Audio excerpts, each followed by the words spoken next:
आज इस वीडियो में हम बात करने वाले हैं टॉल लाइक रिसेप्टर के बारे में, जिसे हम शॉर्टकट में TLR कहते हैं। This will be lecture number 13। इससे पहले 12 लेक्चर्स जा चुके हैं, तो मेक श्योर आपने उनको देख लिया हो, बिकॉज ये कंटिन्यूटी मेंटेन करते हैं। एक लेक्चर को आप प्रॉपर ढंग से देखेंगे तभी उसका कंटिन्यूएशन समझ में आएगा। तो आज हम बात कर रहे हैं TLR के बारे में। ये आप जो है इम्यूनोलॉजी के लेक्चर सीरीज देख रहे हैं। इसमें TLR का क्या रोल होता है? So according to the previous information which I have given you, TLR example होता है PRR का, राइट? PRR का एक एग्जाम्पल होता है जिसे हम कहते हैं TLR। ये PRR क्या है? PRR is the pattern recognition receptor, यानी ये एक ऐसा रिसेप्टर होता है जो कि पैथोजन के सरफेस पे प्रेजेंट मॉलिक्यूल्स को, जिसे हम लिगेंड कहते हैं, उसे पहचानता है। तो PRR एक बहुत बड़ी फैमिली है। उस फैमिली में बहुत सारे जो है अलग अलग टाइप के PRR आते हैं। उन्हीं में से एक टाइप है जिसे हम कह रहे हैं टॉल लाइक रिसेप्टर। ठीक है, अभी जो टॉल लाइक रिसेप्टर है ये सबसे पहले डिस्कवर होने वाला PRR है in the family of PRR itself. ठीक है, अब बात करते हैं इसकी प्रॉपर्टी के बारे में। तो प्रॉपर्टी के तौर पे अगर हम देखें तो TLR होता क्या है? तो ये है एक रिसेप्टर, लेकिन इसका नेचर क्या है? It is protein. ठीक है, इसका नेचर है प्रोटीन, यानी ये प्रोटीन होता है, यानी किसी जीन के थ्रू टॉल लाइक रिसेप्टर जैसा प्रोटीन प्रोड्यूस किया जाता है। अब ये जो प्रोटीन होता है उसका क्या नेचर है? तो प्रोटीन का नेचर होता है it is the membrane spanning protein. What is the meaning of membrane spanning protein? Membrane spanning protein का मतलब होता है एक ऐसा प्रोटीन जिसने मेम्ब्रेन को स्पैन करके रखा हो, यानी मेम्ब्रेन में वो एम्बेड होके रखा हो। जैसे कि आप देख सकते हैं ये एक लिपिड बाइलेयर है, राइट? यानी ये सेल मेम्ब्रेन आपको दिखा के रखा है किसी भी सेल का, मेनली इम्यून सेल की बात कर रहे हैं।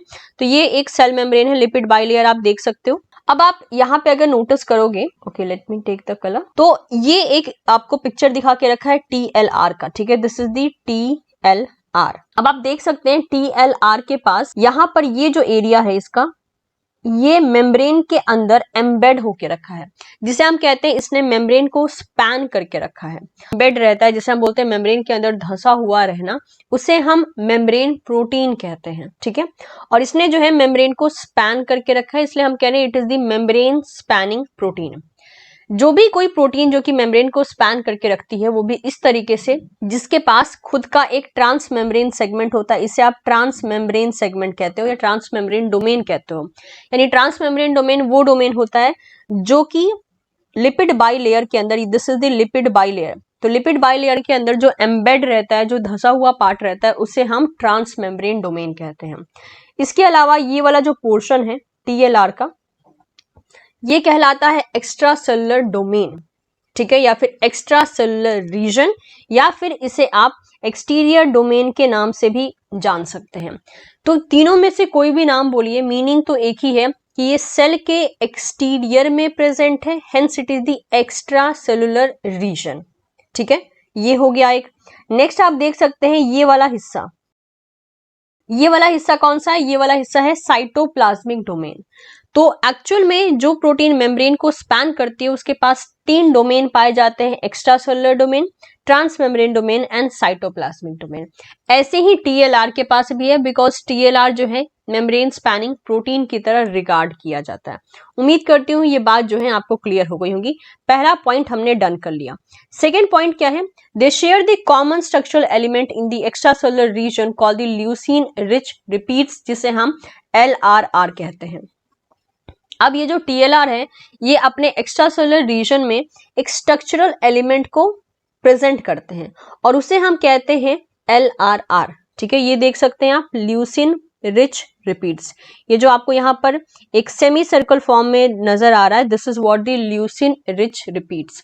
तो ऐसे क्वेश्चन पार्ट B में आते हैं, या फिर छोटे छोटे जो क्वेश्चन बनते हैं अलग अलग लाइफ साइंस के एग्जाम में, उसमें आता है ये चीज कि LRR कौन से डोमेन में प्रेजेंट रहता है, इंट्रासेलुलर, ट्रांस मेम्ब्रेन या फिर एक्स्ट्रा सेलुलर। तो LRR जो है, जो कि ल्यूसिन रिच रिपीट्स का ही शॉर्टकट है, ये प्रेजेंट रहता है एक्स्ट्रा सेलुलर डोमेन में। यानी यहाँ पे एक ल्यूसिन रिच एरिया जो है वो रिपीट के फॉर्म में देखा जाएगा। ठीक है, उम्मीद करती हूँ ये चीज जो है क्लियर हो गई होगी। अब जो है ये एक बेसिक प्रॉपर्टी हो गई, फाइन। अब हम इसके वर्किंग मैकेनिज्म के बारे में भी बात करेंगे कि TLR एक्चुअल में काम कैसे करता है, किस फॉर्म में जो है ये देखा जाता है। लेकिन उससे पहले ये जानना जरूरी है कि इस TLR की डिस्कवरी कैसे हुई थी। ठीक है, डिस्कवरी एज वेल एज इसके पीछे की स्टोरी जो है बहुत जरूरी है जानना, ताकि आप चीजों को कनेक्ट कर पाए। फाइन, तो देखिए डिस्कवरी जो है इसकी ड्रोसोफिला में हुई थी। ठीक है, ये जो टॉल वर्ड है वो ड्रोसोफिला से आया है। कैसे, let's focus. So this is a Drosophila melanogaster, जिसे हम सिंपल भाषा में या कॉमन लैंग्वेज में जो है फ्रूट फ्लाई कहते हैं। इस फ्रूट फ्लाई का ये जो बैक पोर्शन होता है इसे हम डॉर्सल कहते हैं, और जो फ्रंट पोर्शन होता है इसे हम वेंट्रल कहते हैं। जब ड्रोसोफिला में ये एक्सिस बन रहा होता है तो हम कहते हैं डीवी एक्सिस का फॉर्मेशन हो रहा है। डेवलपमेंटल बायोलॉजी के टर्म में ऐसे कहा जाता है। ठीक है, तो देखा ये गया इन 1980 जर्मनी में ये देखा गया कि एक प्रोटीन है जिसका नाम है टॉल प्रोटीन। ठीक है, जो कि मेम्ब्रेन प्रोटीन है। अभी हमने देखा इसका नेचर जो होता है मेम्ब्रेन को स्पैन करके रखता है। तो देखा यह गया कि जर्मनी में जो है ये चीज डिस्कवर की गई कि एक टॉल नाम का प्रोटीन है जो कि मेम्ब्रेन में पाया जाता है। वो जो है एक ड्रोसोफिला के अंदर फॉर्म नहीं हुआ, या फिर आप कह सकते हो ड्रोसोफिला के अंदर जो है उस पर्टिकुलर टॉल प्रोटीन ने काम नहीं किया। काम क्यों नहीं किया? क्योंकि जो जीन उस ड्रोसोफिला में प्रेजेंट टॉल प्रोटीन को कोड कर रहा था वो जीन म्यूटेट हो गया था। अब उस जीन के म्यूटेट होने की वजह से there is no Toll protein. अब टॉल प्रोटीन नहीं बना। टॉल प्रोटीन नहीं बनने की वजह से रिजल्ट के तौर पे क्या देखा गया? रिजल्ट के तौर पे देखा गया कि कोई भी डॉर्सल वेंट्रल एक्सिस फॉर्म नहीं हुआ in case of the Drosophila embryo. ऐसा क्यों हुआ? क्योंकि इस टॉल प्रोटीन का जो नॉर्मल फंक्शन था वो था डीवी एक्सिस को बनाना, यानी डॉर्सल वेंट्रल एक्सिस को प्रॉपर ढंग से बनाना। लेकिन एज बिकॉज इस टॉल प्रोटीन का फॉर्मेशन प्रॉपरली नहीं हुआ, क्योंकि जो जीन इसको कोड कर रही थी वो म्यूटेट हो गई थी, इसीलिए कोई भी डीवी एक्सिस नहीं बना। ये थी पहली स्टोरी जो कि देखने को मिला इन 1980 मेनली इन जर्मनी। ये चीज जो है डिस्कवर हुई। लेकिन अब क्वेश्चन आता है कि इसका लेकिन इम्यूनोलॉजी से क्या लेना देना है, राइट? क्योंकि अभी जो हमने मतलब चीजें पढ़ी वो तो एक डेवलपमेंटल बायोलॉजी के सेंस में पढ़ा, तो अब बात आता है कि इसका इम्यूनोलॉजी से क्या लेना देना है। तो देखा ये गया इन 1996। ठीक है, ये कहा गया कि जो वाइल्ड टाइप ड्रोसोफिला होता है, वाइल्ड टाइप का मतलब क्या होता है? नॉर्मल फिनोटाइप, जिसमें कोई प्रॉब्लम नहीं है, कोई जीन का म्यूटेशन नहीं है। तो वाइल्ड टाइप ड्रोसोफिला में ये देखा गया कि जो ड्रोसोफिला वाइल्ड टाइप है यानी नॉर्मल है, उनके अंदर एक इन्फेक्शन जो है वो नहीं होता है, और उस इन्फेक्शन की वजह होता है एक फंगस। यानी there is a certain kind of infection for which the causative agent is fungus. वो इन्फेक्शन वाइल्ड टाइप ड्रोसोफिला में देखने को नहीं मिला। यानी हम ये कह सकते हैं कि वाइल्ड टाइप जो ड्रोसोफिला थे they were immune for this fungal infection. और ये फंगल इन्फेक्शन का कॉजेटिव एजेंट कौन था? वो था एस्परजिलस फ्यूमिगेटस। ठीक है, यानी सिंपल सी भाषा में कहें तो एक फंगस है जिसका नाम है एस्परजिलस फ्यूमिगेटस। इसका काम था ड्रोसोफिला में एक इन्फेक्शन कॉज करना। ये इन्फेक्शन काफी ज्यादा लेथल होता था, यानी जान भी ले सकता था ड्रोसोफिला का। तो जितने भी नॉर्मल फिनोटाइप या जितने भी नॉर्मल ड्रोसोफिला थे उनके अंदर ये इन्फेक्शन नहीं होता था। अब जब भी कोई डिजीज फैलती है या कोई डिजीज कॉज होने वाला कंडीशन आता है, उस टाइम पे अगर सभी लोग अफेक्टेड हो रहे हैं और कोई एक ऑर्गेनिज्म या कोई एक इंसान अफेक्टेड नहीं हो रहा है, तो हम कहते हैं that person is immune for that disease. यानी वो पर्सन के पास इम्यूनिटी है उस डिजीज के लिए, यानी वो उससे फाइट बैक बहुत अच्छे से कर लेता है और हेंस उससे वो डिजीज नहीं होती है। तो हम ड्रोसोफिला के केस में भी यही कहते हैं कि जितने भी वाइल्ड टाइप ड्रोसोफिला थे वो इम्यून थे इस फंगल इन्फेक्शन के लिए, जो कि एस्परजिलस फ्यूमिगेटस के थ्रू फैल रहा था, जिसकी वजह से वाइल्ड टाइप ड्रोसोफिला में ये इन्फेक्शन नहीं देखा जा रहा था, बिकॉज सारे ड्रोसोफिला जो है इम्यून थे। ऐसा क्यों था? क्योंकि उनके अंदर जो टॉल प्रोटीन है वो एकदम नॉर्मल एक्सप्रेस हो रहा था। बिकॉज वाइल्ड टाइप है, हमने कहा इसमें कोई म्यूटेशन नहीं है, तो वी आर कंसिडरिंग कि उनके में जो टॉल प्रोटीन है वो नॉर्मल एक्सप्रेस हो रहा था, एंड दैट इज वाई वो प्रोटीन समहाउ एक रीजन था कि सारे के सारे wild type Drosophila immune show कर रहे थे, खुद को इम्यून शो कर रहे थे फॉर दिस फंगल इन्फेक्शन। लेकिन सेकेंड ड्रास्टिक जो एक्सपेरिमेंट था वो ये रहा, जो म्यूटेंट ड्रोसोफिला थे, कौन से म्यूटेंट? Toll mutant.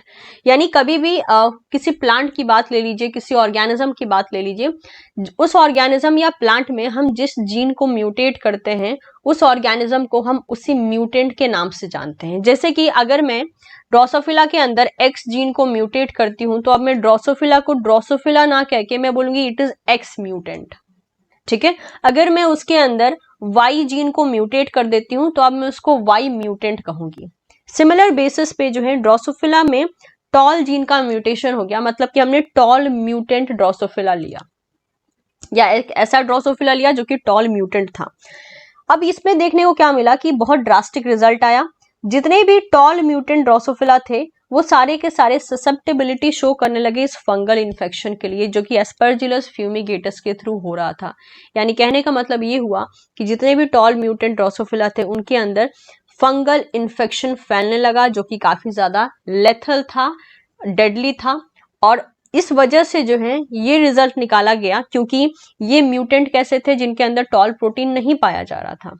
और वाइल्ड टाइप जो है ये तो रेजिस्टिविटी शो कर रहे थे, मतलब they were immune for this particular infection, और उनके अंदर कोई भी ऐसा इन्फेक्शन नहीं देखा जा रहा था।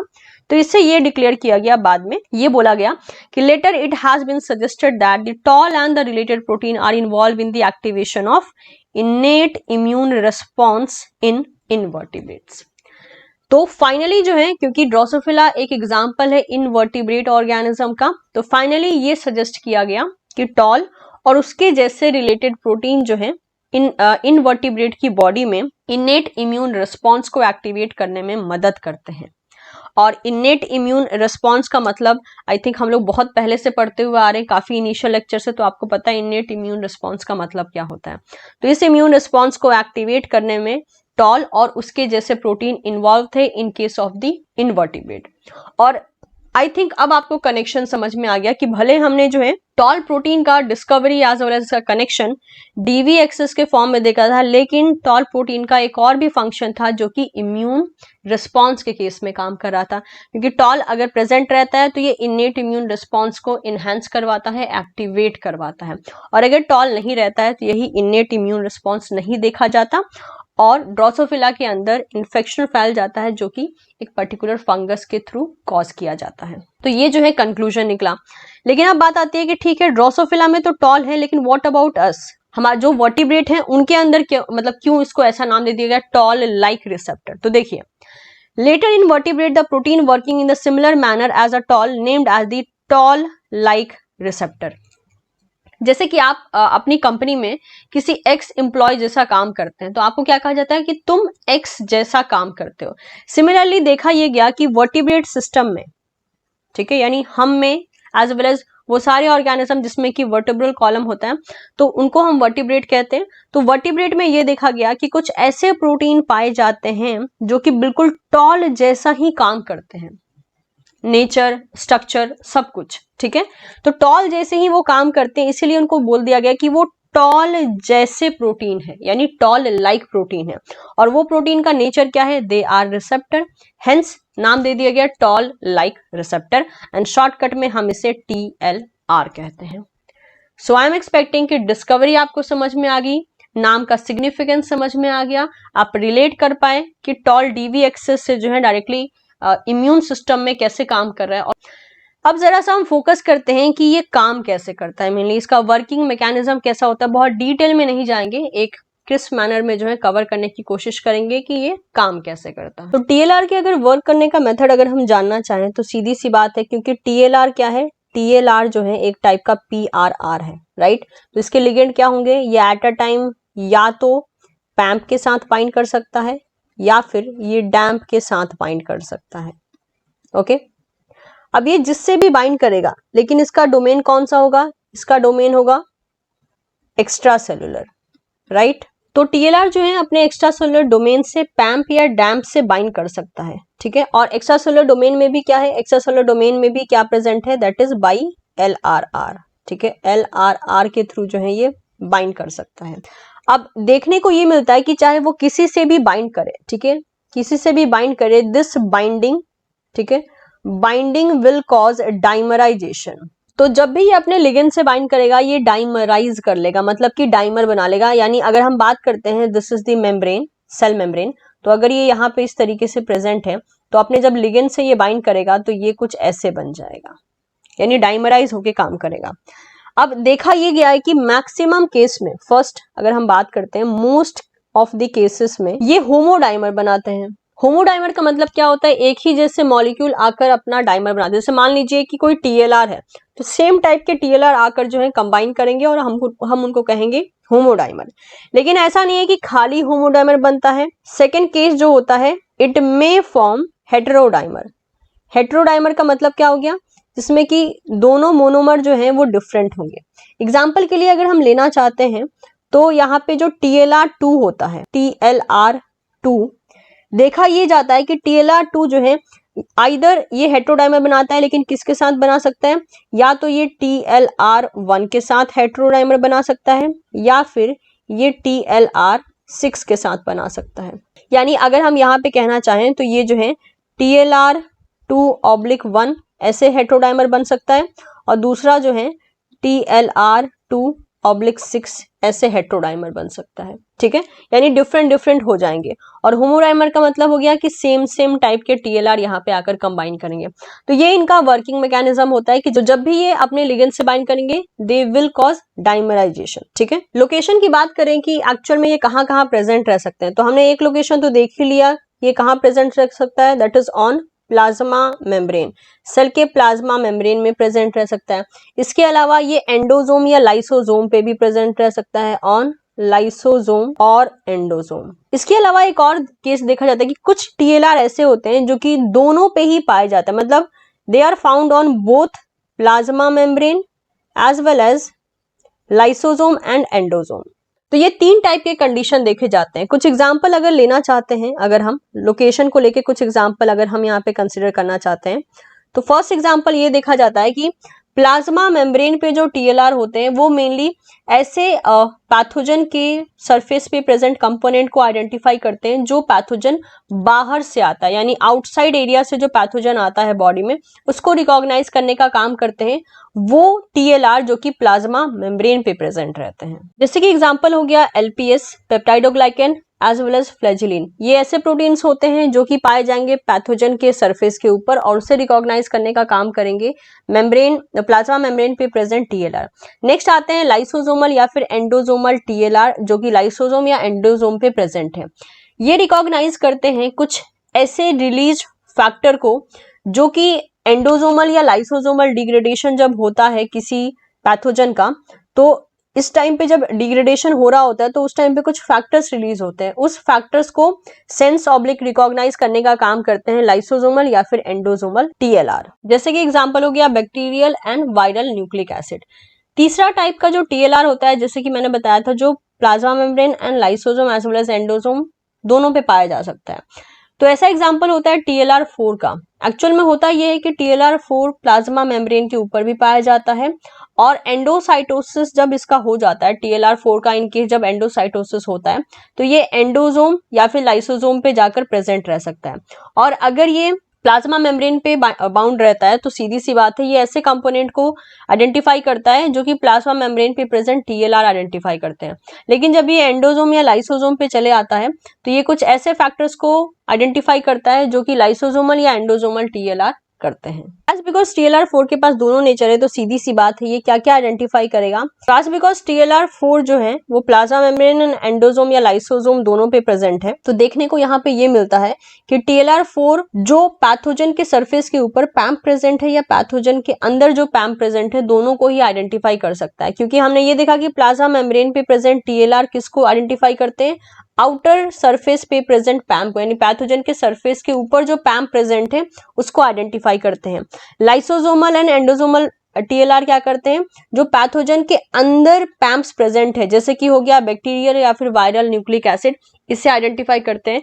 तो इस तरीके से TLR4 दोनों को ही रिकॉग्नाइज कर सकता है, चाहे वो पैम्प अब पैथोजन के सरफेस के ऊपर प्रेजेंट हो या पैथोजन के बॉडी के अंदर प्रेजेंट हो। ओके, इसके अलावा एक और फैक्टर रह गया था जिसके बारे में हमारा बात करना जरूरी है, वो है ये TIR डोमेन। ठीक है, ये TIR डोमेन क्या है, TIR डोमेन के लिए हम कहते हैं it is tall oblique IL-1 receptor, इसी के लिए हम इसे TIR डोमेन कहते हैं।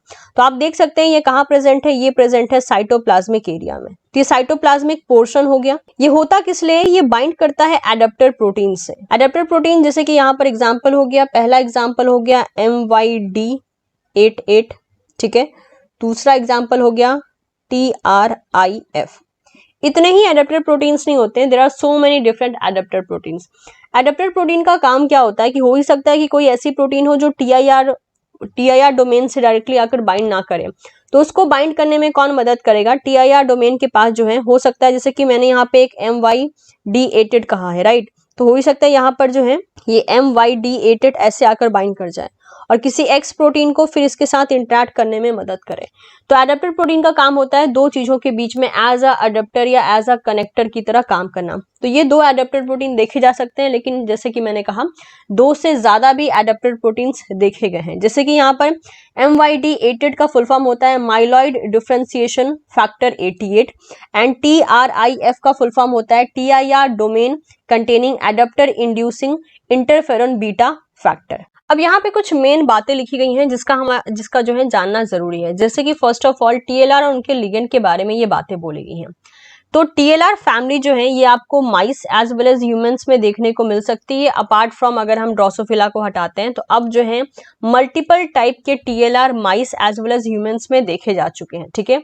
अभी तक टोटल 13 TLR जो है देखे गए हैं जो कि फंक्शन करते हैं एज अ PRR, ठीक है। टोटल 13 देखे जा चुके हैं। और जैसे कि फॉर एग्जाम्पल TLR 1 से 10 तक जो है are conserve between mice and humans, यानी 1 से लेकर 10 तक जो TLR है वो काफी ज्यादा कंजर्व डोमेन शेयर करते हैं माइस और ह्यूमंस के बीच में, यानी काफी हद तक सेम पाए जाते हैं। 1 से लेकर 10 तक जो TLR है वो माइस एंड ह्यूमंस में काफी हद तक कंजर्व है। नेक्स्ट TLR 10 जो होता है वो फंक्शनल नहीं है माइस के अंदर, जबकि TLR 11 से लेकर 13 तक एक्सप्रेस होता है माइस के अंदर, बट ह्यूमंस में वो एक्सप्रेस नहीं होता है। Okay, while TLRs have been shown to be involved in vertebrate development, unlike in the fruit flies, the set of TLR present in the humans or mouse can detect a wide variety of PAMs from the bacteria, viruses, fungi or parasite, as well as DAMs from the damaged cell as well as tissue. तो देखा ये गया है कि TLR जो है vertebrate के case में किसी भी तरीके से डेवलपमेंट में इन्वॉल्वमेंट अपना शो नहीं करते, जैसा हमने इनवर्टिब्रेट के केस में देखा था, मेनली इन ड्रोसोफिला। यानी TLR वर्टिब्रेट के केस में सिर्फ और सिर्फ इम्यून सिस्टम का पार्ट माने जा सकते हैं, लेकिन इनका डेवलपमेंट से कोई लेना देना नहीं है। TLR जो है मेनली इनका काम होता है पैम्प या डैम्प को आइडेंटिफाई करना, जिसका एग्जांपल यहाँ पे दे के रखा है। लगभग 13 TLR पाए जा चुके हैं जिनको कि हम PRR कंसिडर करते हैं। TLR 10 माउस में फंक्शनल नहीं होता है, जबकि TLR 11 एंड 13 जो है वो माइस में एक्सप्रेस करता है लेकिन ह्यूमंस में एक्सप्रेस नहीं करता है। एंड 1 से लेके 10 TLR तक काफी ज्यादा ये कंजर्व है between the mice as well as humans. तो ये कुछ छोटी छोटी बातें हैं लेकिन इंपॉर्टेंट बातें हैं, बिकॉज यहाँ से क्वेश्चन बन सकते हैं। तो मेक श्योर आप इन चीजों को जो है अच्छे से याद कर लीजिएगा एज वेल एज समझ लीजिएगा। अब यहाँ पे मैंने आपके सामने एक टेबल रखा है जो बहुत ज्यादा इंपॉर्टेंट टेबल है, जहां से बहुत सारे एग्जाम में क्वेश्चन आते हैं। इनफैक्ट CSIR भी जो है बहुत बार यहाँ से क्वेश्चन पूछ चुका है। यहाँ से मैच द फॉलोइंग में क्वेश्चन आते हैं। 4 मार्क्स में क्वेश्चन आ सकते हैं कि कौन सा TLR कौन से लिगेंड से बाइंड करता है, ठीक है। ये वाला एरिया थोड़ा सा ऑप्शनल रह सकता है, ये क्वेश्चन में पूछा जा भी सकता है, नहीं भी पूछा जा सकता है, लेकिन ये एरिया और ये एरिया काफी ज्यादा इंपॉर्टेंट है। इसमें बता के रखा है कि कौन सा TLR क्या काम करता है। एग्जाम्पल के लिए TLR 1 जो कि ट्राई असाइल लाइपोपेप्टाइड से जाकर बाइंड करता है, because TLR is a receptor, right, it is the receptor. और तो रिसेप्टर का लिगेंड कौन होगा, ये होगा। और ये लिगेंड कौन से माइक्रोब्स में पाया जाएगा ये भी यहाँ पर मेंशन कर रखा है। मतलब कि अगर मैं ट्राई असाइल लाइपोपेप्टाइड कहती हूँ तो ये किस में प्रेजेंट होगा, ये mycobacteria as well as gram negative bacteria में प्रेजेंट रह सकता है। तो अगर TLR 1 की बात करें तो ये ट्राई असाइल लाइपोपेप्टाइड नाम के लिगेंड से बाइंड करता है जो कि mycobacteria and gram negative bacteria में पाया जाता है। सेकेंड, TLR2 का लिगेंड जो है पेप्टाइडोग्लाइकेन हो सकता है from gram positive bacteria, GPI link protein हो सकता है फ्रॉम ट्रिपैनोसोमस, लाइपोप्रोटीन हो सकता है जो कि माइकोबैक्टीरिया या अदर बैक्टीरिया से बिलोंग करेगा, जाइमोसिन हो सकता है जो कि ईस्ट एंड फंजाई में पाया जाता है, फॉस्फोटाइडल सेरिन हो सकता है जो कि किस्टोसम में पाया जा सकता है।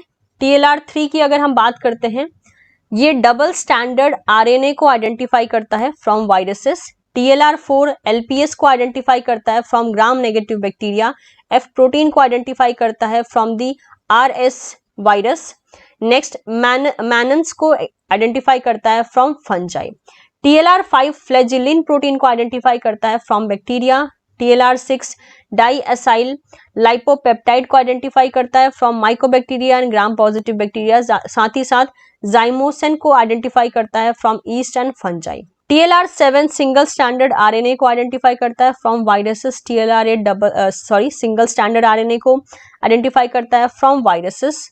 TLR9 जो है ये आइडेंटिफाई करता है CpG अनमिथाइलेटेड डाई न्यूक्लियोटाइड्स जो कि बैक्टीरियल DNA का पार्ट होता है।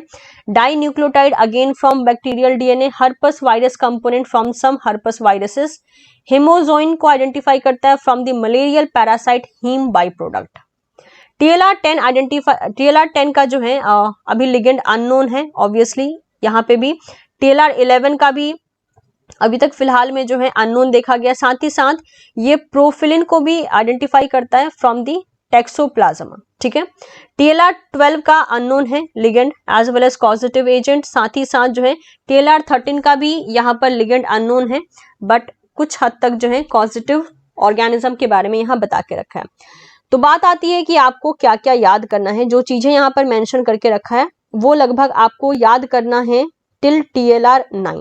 TLR9 तक आपको सब कुछ याद रहना चाहिए। जैसे कि मैं कुछ हिंट अगर आपको देना चाहूं तो सबसे पहले तो TLR4 बहुत इंपॉर्टेंट है, अच्छे से याद कर लेना है कि भाई ये जो है LPS को एज अ लिगेंड पहचानता है। ये बहुत सारे एग्जाम में पूछा गया है कि TLR4 जो है किसको पहचानता है, तो इसको अच्छे से याद कर लेना है कि LPS को पहचानता है। LPS यानी लाइपोपॉलीसैकेराइड जो कि ग्राम नेगेटिव बैक्टीरिया का कंपोनेंट माना जाता है। ठीक है, ये एक बहुत इंपॉर्टेंट पोर्शन है, यहाँ पे मैं स्टार लगा दे रही हूँ। इसके अलावा एक और आइडिया, TLR5 को याद करने का तरीका क्या है, 5 जब बोलते हो आप तो F का साउंड आता है, F फॉर फ्लैजिलिन हो जाता है, तो आप इसको ऐसे याद कर सकते हो। अगेन ये बहुत ज्यादा इंपॉर्टेंट है।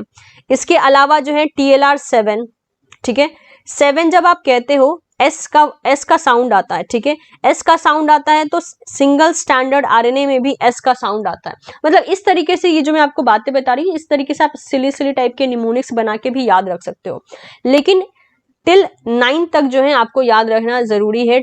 TLR1 से लेकर 9 तक बहुत जरूरी है याद रहना, ये बहुत सारे एग्जाम्स में पूछा जाता है। माइक्रोब्स या कॉजेटिव एजेंट बहुत कम पूछे जाते हैं, लेकिन लिगेंड का नाम पूछा जाता है कि कौन किस में काम करता है। इसके अलावा TLR9 को याद करने का तरीका, जैसे कि CpG जो है, P देख रहे हो आप, P जो है लगभग अगर आप इसको उल्टा करने की कोशिश करोगे तो ये 9 जैसा लगता है। जैसे कि P ऐसे लिखा जाता है तो हम जब 9 लिखते हैं तो ऐसे लिखते हैं। तो मैं आपको वो तरीका बता रही हूँ जिस तरीके से मैं थोड़ा याद रखा करती थी, क्योंकि जब ये पूरा टेबल याद रखना पड़ता है तो थोड़े से निमोनिक्स यहाँ पर लगाने पड़ते हैं। ठीक है, तो आप TLR9 को CpG के नाम से याद रख सकते हो, क्योंकि P जो है उसका पूरा उल्टा 9 दिखता है, हेंस TLR9। 7 और 8 को लगातार आप याद रख सकते हो कि दोनों के दोनों सिंगल स्टैंडर्ड RNA को आइडेंटिफाई करने में मदद करते हैं। TLR3 का जो है फंक्शन थोड़ा सा यूनिक है, बिकॉज ये डबल स्टैंडर्ड RNA को आइडेंटिफाई करने में मदद करता है। इसी तरीके से आप बहुत सी चीजों को याद कर सकते हो, लेकिन TLR3 इंपॉर्टेंट है, TLR7 इंपॉर्टेंट है, TLR9 इंपॉर्टेंट है, मतलब बहुत ज्यादा इंपॉर्टेंट है, ऐसा नहीं कि बाकी सब इंपॉर्टेंट नहीं है। ठीक है, तो हमने TLR1 से लेकर 9 तक देख लिया कि ये काम क्या करते हैं, आपको जो है इन सबको याद रखना पड़ेगा।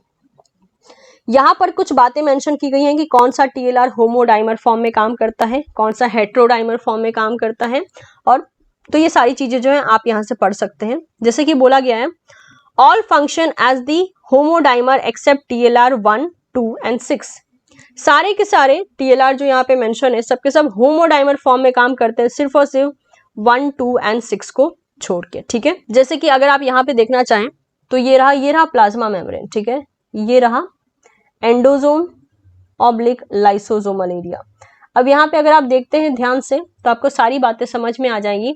जैसे कि TLR4 प्लाज्मा मेम्ब्रेन पे है, लेकिन यहाँ पे देखिए एक एरो दिखा के रखा है कि ये प्लाज्मा मेम्ब्रेन से एंडोसोम या लाइसोसोम पे भी आ सकता है with the help of the endocytosis. तो TLR4 देख सकते हैं आप, इसने क्या बना के रखा है, होमोडाइमर। यहाँ पे देख रहे हैं आप TLR2 and 1 यहाँ पे कंबाइन होके रखे, हेंस दे आर हेटेरोडाइमर, राइट।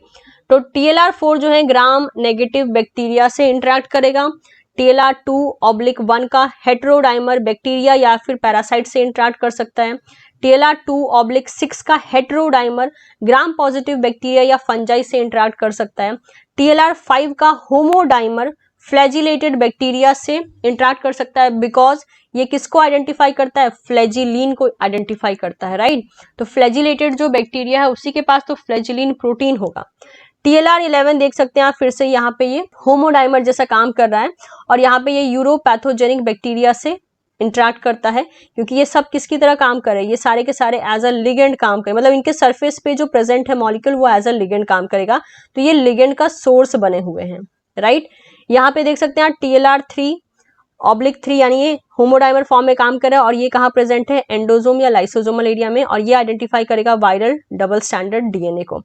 अब यहाँ पे अगर आप ध्यान दें तो यहाँ पे सारे के सारे जो भी लिगेंड है ये कहाँ प्रोड्यूस हो रहे हैं, ये सेल के मतलब कि जो पैथोजन है उनसे रिलीज होंगे, राइट। मतलब कि जो TLR एंडोसोम या लाइसोसोम पे पाए जाते हैं उनका जो मतलब कि एक ऐसा डोमेन जो कि पैम्प या डैम्प से इंटरेक्ट करता है वो अंदर की तरफ पाया जाएगा, जबकि यहाँ पर इनका एक्स्ट्रा सेलुलर डोमेन इस तरफ पे पाया जा रहा है, ठीक है।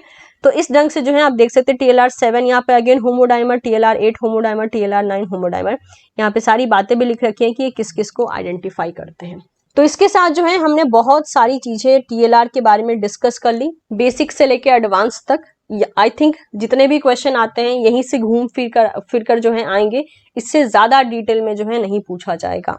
तो मैं उम्मीद करती हूँ ये लेक्चर आपके लिए यूजफुल रहा होगा। अच्छा लगा हो लेक्चर तो प्लीज इसको लाइक जरूर किया करें, बिकॉज आपके likes as well as comment जो है हमें इंकरेज करते हैं आपके लिए और अच्छा काम करने के लिए। और आप अपने दोस्तों के साथ भी इस वीडियो को शेयर कर सकते हैं, as well as don't forget to subscribe teaching Pathshala. Thank you so much everyone. Stay safe, stay healthy.